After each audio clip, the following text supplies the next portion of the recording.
Welcome to Craddock, the Fish River Canoe Marathon. Ahead of these paddlers, 2 days of intense competition. Day one ran about 45 kilometres from the start to the finish, which comes up at the Knutsford Bridge, which is about 25 minutes paddling after the Glen Alpha Bridge. The Fish River, once a murky trickle, has now been transformed into one of the most exciting rivers in the country. 1,562 entrants for the race. That's a record. The start, well, it's actually on the dam. They'll paddle for about 1 kilometre across the dam before there's a 750-metre portage and then into the river proper. No starting blocks allowed.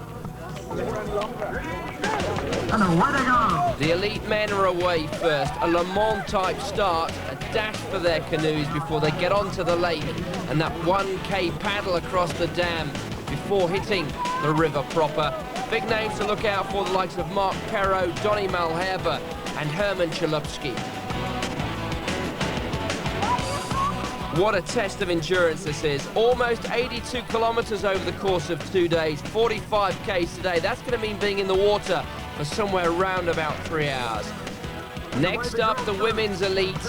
And they're going off in quite small groups. Not too many women in the field this year. Jeanette Walder, she is the canoeist to look out for here. She's going to be wearing the purple life jacket and green cap, so keep an eye out there. Into the water, and already our first problem. I fear that will be the first of many, though, over the course of these 2 days. It's a great spectator event, many great vantage points. Here's one of them. And, of course, with the sun shining, it's a very good way to spend the day. There's Len Jenkins, a junior. He's leading. He's opened up a gap on the portage. He's a very strong runner. 4th in the doozy this year. And there, one of the big names in the sport. Herman Chalupsky, of course, his brother Oscar. The course already getting very demanding. Anthony Stott, he's a regular top 5 finisher in the doozy. To the leader, 1.5 to first. The canoeist coming Indian far, but there's somebody out. He is safe, though. An onlooker there looking a little concerned. Jason Callister competing in the under-21s, and the organisers are particularly mindful of the dangers of this event after a fatality 12 months ago. Well, you know, being a SA K1 championship event, we had all the top paddlers here, which, you know, it's an attraction for people because they can see the top guys. Unfortunately, if you're paddling, you're not going to see them. You might see them start, and that's the last you'll see of them. But, you know, to have the top canoeists in the country present is, you know, it's a real boost for the event, and that also contributes to the popularity of the race. Personally, I've always thought that the first day was the, you know, the more dangerous section of the river. And with the tragic death last year, you know, we really put extra emphasis on the safety side. We had more people, and we also brought in the South African police divers. We had a squad of them on a rubber duck. They helped. They did a fantastic job on the dam, and after that they were on standby, you know, in radio contact should there be a problem somewhere, and you know, then we direct them to that area. We have many people competing, fathers and sons, siblings together, boyfriends and girlfriends. You know, the whole family, as you said, is involved, and there's something for everyone. Another casualty there. This one of the danger areas, but if you look around, there are many police divers and surf lifesavers at hand, just to make sure. There you see. Oh, another problem. And another call for the divers and the surf lifesavers. Thanks. But that competitor happily out of the boat. This weir causing a few problems even for Jeanette Walder, who leads the women's race, brought to a halt, but she's back into her rhythm, looking confident and well ahead the rest of the field. The first of the K2 competitors. And it's not only the water that's causing problems.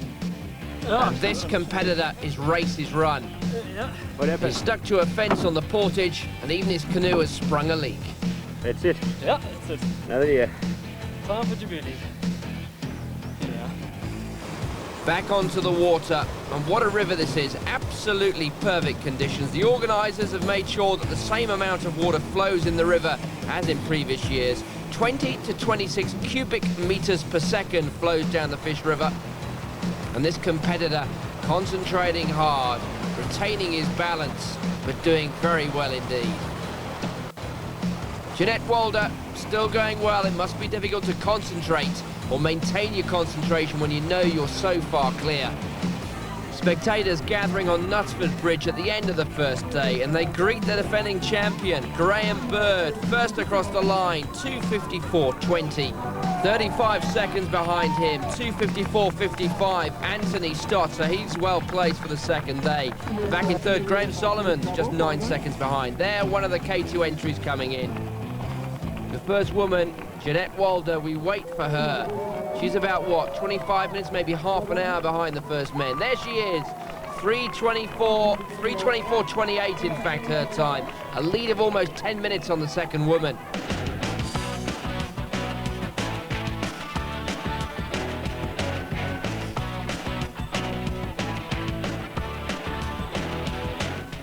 The second day a little shorter, just short of 37 kilometres in fact, and the water, well, it's rather less treacherous, so the competitors can concentrate more on speed than self-preservation. The finish in Craddock awaits. It's a vital day for Graham Bird. He goes into it with a 35-second lead. There you can see the distance. He can't afford to make any mistakes because there are some very good, very experienced paddlers just lurking to wait on any mistakes. The final preparations being made by the paddlers. It was a tough day yesterday. For many of them, they got wet. But for others who went quickly, well, they'll be wary of making mistakes today before getting to the finish down there at Craddock. They're away. The start of day 2. The limbs, the muscles will be aching, but it's all about sheer guts and determination. There on the right, you can see Len Jenkins, the youngster. He finished 5th yesterday after leading for much of the way. He set a furious pace and he's doing so again. Jenkins not overawed by the senior company. In fact, he's leading the under-18 category by more than 10 minutes. 5.218 on his boat. That's Murray Wilson from Western Province. Alongside him, Jacques Taron, 1.020. And there, Herman Chalupsky from that famous canoeing family. Jeanette Walder, she's going well as well. She led by more than 9, almost 10 minutes after day 1, after setting some sort of records. There she is, going well, out in front, and opening up an even bigger gap with virtually every stroke. These are part of the chasers, but they've got a long, long way to go, and they've got to pick up a lot of speed if they're going to catch the leaders. Graham Bird still out in front, but Len Jenkins at the front of the leading pack. There he is, Len Jenkins, the youngster, going well. Very, very brave indeed. And Jenkins is going to be the first to the low bridge. Mind your heads on this one. Approaching another weir, and Marlow Chute, which used to be one of the most significant portages on the course in the race, but the organisers built Marlow Chute specifically so they wouldn't have to do that. And here it is. Graham Bird is the first down, and he gets down without any problems at all. So Graham Bird still got victory in his sights.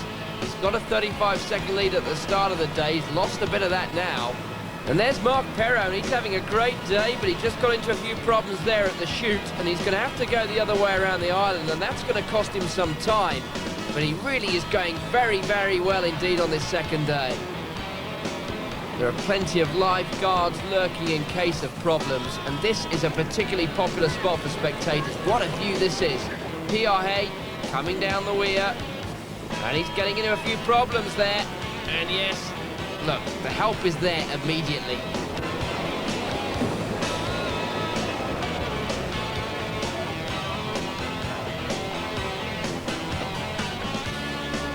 Now that, of course, is the more sensible, if slower route the old way, the portage. Up in front, there's been drama, and we have a new leader. It's Graham Solomon from Western Province. Craddock Weir did the damage as far as Graham Bird and Anthony Stott were concerned. Both took a swim, and it means that Graham Solomon is the new champion.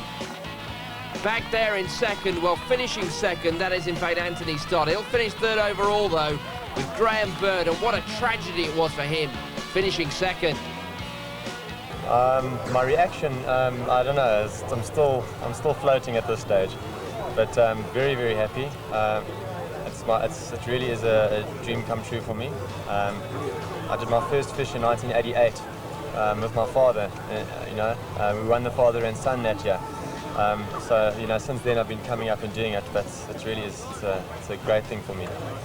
Jeanette Walder, she was fastest on the first day. She's been fastest on the second day. Not quite as emphatic today, but she breaks the 6-hour barrier over the course of the 2 days. And more than 12 minutes ahead of the second woman, Rory Blom.